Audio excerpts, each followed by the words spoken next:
So let's turn our focus to the plasma membrane of cells. So recall that all cells have an external barrier that's going to function to separate the internal, or what we call the intracellular environment, from the exterior, or what's also called the extracellular environment. And that barrier is called the plasma membrane. So in our discussion of the plasma membrane, we'll first examine the structure, and then we're going to look at the functions of the membrane. So the plasma membrane is a complicated structure composed mostly of a type of lipid called phospholipids. And we also are going to see that there are other lipids that are embedded within it, such as cholesterol. It also contains proteins embedded within it, or proteins that rest on its surface.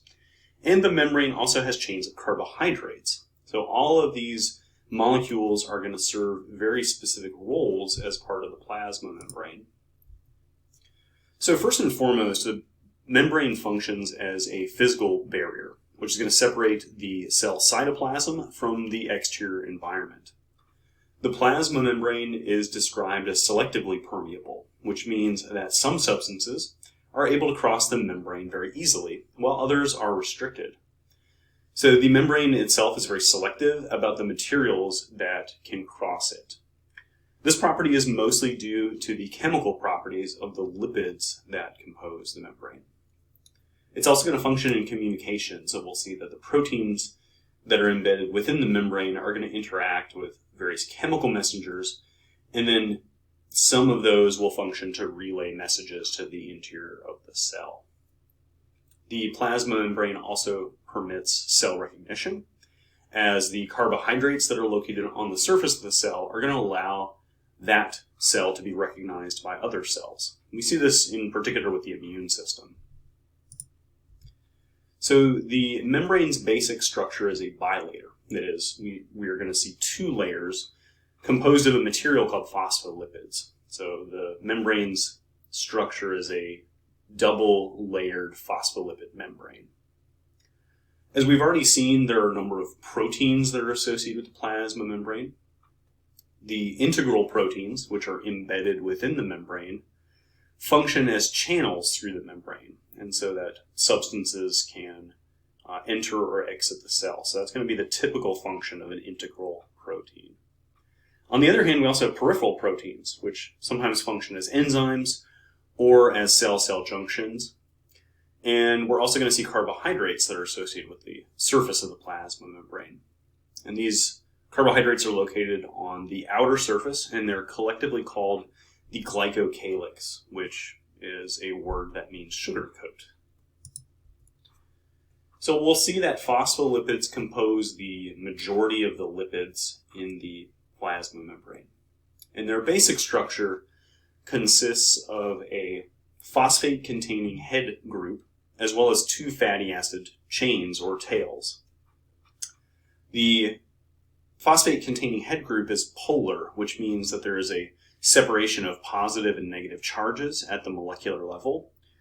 And this separation of charges makes the head group hydrophilic, which means water-loving. And so these hydrophilic phosphate-containing heads will generally be associated with water. On the other hand, the fatty acid tails are not polar, and they are what we describe as hydrophobic, which is a term that means water-fearing. The fatty acid tails tend to be repelled by water and typically associate with other fatty acid tails that are located within the inner core of the membrane. So we'll see how this works in the next slide here. So the plasma membrane, as we've previously mentioned, is not just a single layer of phospholipids, it's a double layer, or what we call a bilayer. Because the phosphate-containing head groups are hydrophilic and associate with water, the phosphate-containing heads face the watery environments on either side of the membrane. That is, the phosphate-containing heads face the extracellular fluid and the intracellular fluid.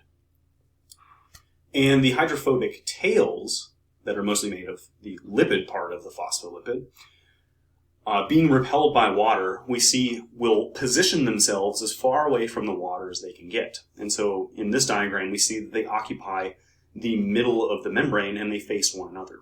And because of this, water tends to be excluded from the middle of the membrane. And so therefore water cannot easily cross from one side of the membrane to the other. And so it is this inner core of lipids that excludes water and what allows the cell to separate the internal environment from the external environment. So the plasma membrane is not a solid structure, but it is fluid. And the way it behaves as a fluid is described by what's called the fluid mosaic model. The lipids and the proteins that we just discussed float in the membrane rather than being kind of held in place. And so this means that the membrane is dynamic and it's constantly changing. Similar to the way that these plastic spheres are floating on this pond, the spheres have the ability to move and change positions with respect to one another, which is exactly what we see with the movements of the phospholipids and the movements of the proteins in the membrane. So the phospholipids aren't the only lipid in the plasma membrane. There are other lipids, such as cholesterol, that are also found within the membrane. Things like cholesterol are not as common as the phospholipids, and here we see that cholesterol makes up about 20% of the plasma membrane lipids. And cholesterol functions to stiffen the plasma membrane. And cholesterol molecules tend to be found between the phospholipids, and what they do is they link the lipid tails of adjacent phospholipids together, so that way the phospholipids are not as easily able to move with respect to one another. So it does function to give the membrane a little bit of toughness and stiffness.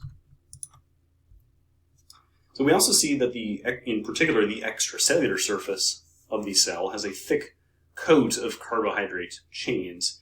And these carbohydrates can be associated with either proteins, in which case they're called glycoproteins, because the prefix glyco implies a chain of carbohydrates. Or they could be associated with lipids, or these carbohydrate chains can be associated with lipids, in which case we call them glycolipids. So collectively, these carbohydrate chains, that is the glycoproteins and the glycolipids, are collectively referred to as the Glycocalyx, which is a term that translates to sugar coat. And so the Glycocalyx is a very important part of the plasma membrane. So even things like single-cell bacteria have a glycocalyx on their plasma membrane surface. So we're going to see why in just a second here. So the glycocalyx primarily functions in cell recognition. It allows our body to identify very specific cells that belong to us, and also what tissues they belong to. And it helps our bodies also to identify cells or organisms that are foreign, that is, they should not be there, such as pathogens or other microorganisms that can make us sick. So recognition of different cells allows our body's tissues to organize themselves during development. It also allows the immune system to recognize cells that belong to us, and as I just mentioned previously, cells that do not belong to us, such as foreign bacteria, microorganisms, or things like viruses. So finally, let's take a look at the proteins that are associated with the plasma membrane. So we discussed previously the presence of proteins that are called peripheral proteins and other proteins that are called integral proteins. Peripheral proteins, as their name implies, that is the term periphery, their name implies that they sit on the surface of the membrane. So this could be the inner surface or the outer surface of the membrane.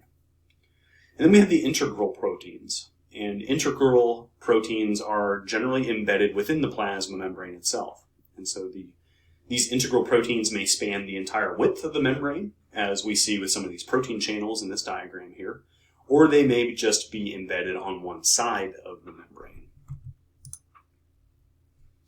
The proteins in the plasma membrane have many different functions.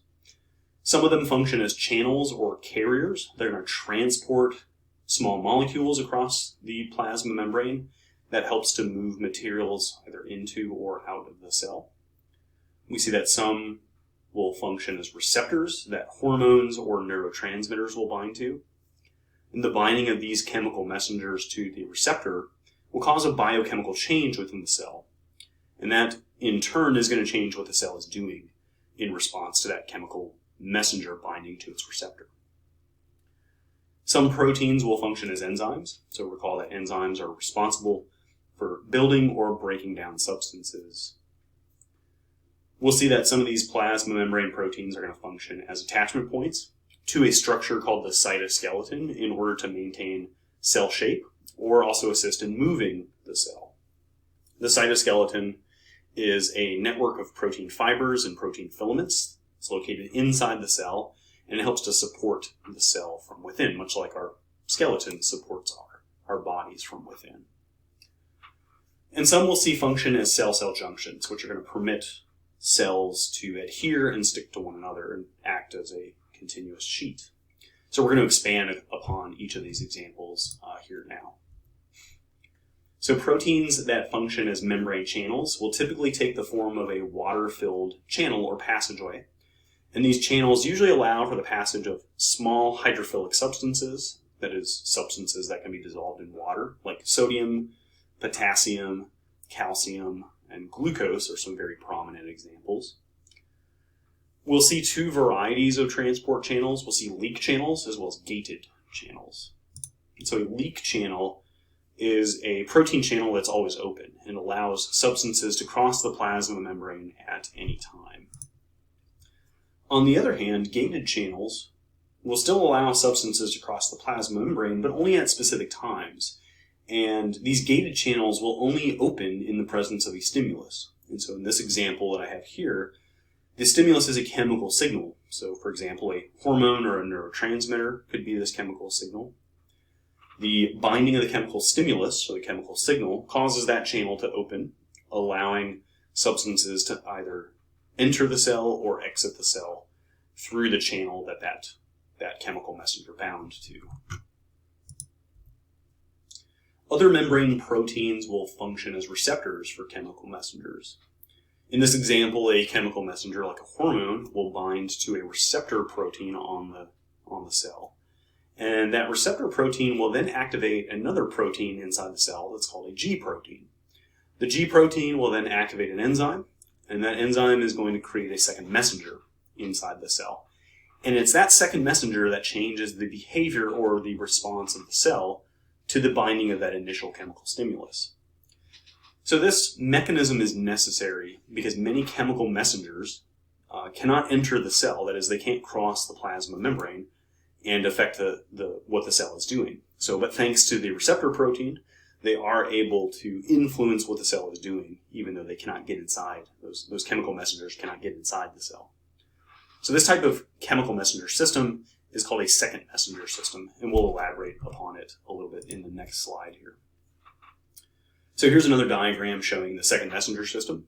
The chemical messenger, which, as I mentioned previously, could be a hormone or a neurotransmitter that's passing nearby the outside of the cell, will bind to a very specific receptor for that chemical messenger on the cell. And notice that this receptor, just like in the previous diagram, is associated with the G protein. The binding of the chemical messenger to that receptor will then activate that G protein, and in turn that G protein will activate an effector, which is usually an enzyme, and that enzyme will create another chemical messenger inside the cell. And it's that second chemical messenger, which is very simply called the second messenger. And the second messenger will then cause a cellular response and change what that cell is doing at that particular moment. So certain plasma membrane proteins will also function as cell-cell junctions. And these junctions join and unite the plasma membranes of nearby cells to one another. We'll see that there are three types. Each has a specific function. First there are desmosomes, then we'll see tight junctions, and finally we'll examine the gap junctions.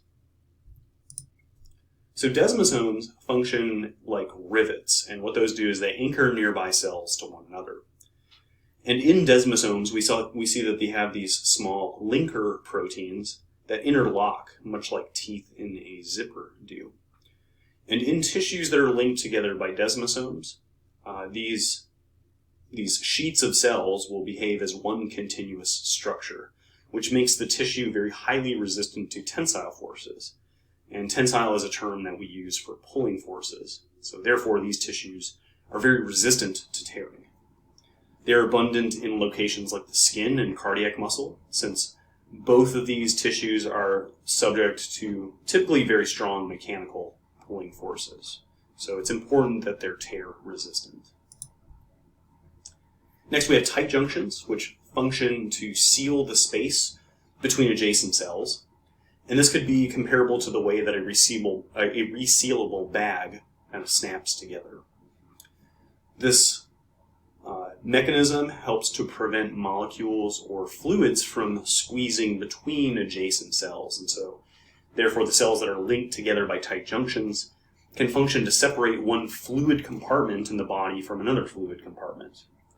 And this type of cell-cell junction is really beneficial in the epithelial cells of the digestive system.